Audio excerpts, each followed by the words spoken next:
জাতির পিতার নাম কি? আমাদের নবীর নাম কি? আমাদের মুসলমানদের উপর কয়েক আসসালামু আলাইকুম রহমতুল্লাহ। ওয়ালাইকুম আসসালাম ওয়া রাহমাতুল্লাহি ওয়া বারাকাতুহু। মাশাআল্লাহ। তোমার নাম কি?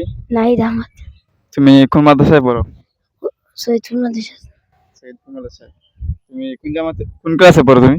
হিফজ মাশাআল্লাহ। কয় পারা পড়ছো তুমি? পাঁচপাড়া।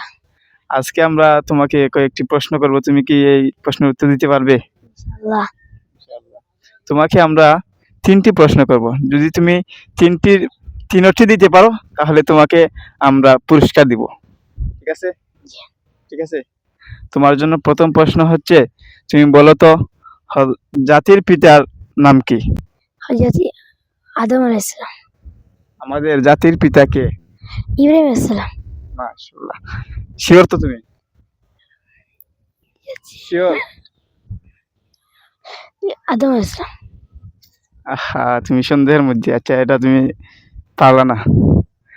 বলো তো, তোমার জন্য দ্বিতীয় প্রশ্ন হচ্ছে, আমাদের নবীর নাম কি? হযরত মুহাম্মদ সাল্লাল্লাহু আলাইহি ওয়াসাল্লাম। মাশাআল্লাহ, এখন তোমার জন্য তৃতীয় প্রশ্ন হচ্ছে, আমাদের মুসলমানদের উপর কয় ওয়াক্ত নামাজ ফরজ? 5 ওয়াক্ত নামাজ ফরজ। মাশাআল্লাহ, তুমি পারছো। তোমার 3টি প্রশ্নের মধ্যে তুমি 2টি দিতে পারছো, একটি পারোনি। এজন্য তুমি যদি 3টি পারতে তাহলে তোমাকে পুরস্কার দিতাম। তুমি আগামীতে যাতে আরো ভালো পারো, এজন্য তোমার জন্য আমরা দোয়া করি। আর তুমিও মনোযোগ দিয়ে লেখাপড়া করবে। ঠিক আছে? ইনশাআল্লাহ। মাশাআল্লাহ। সালাম।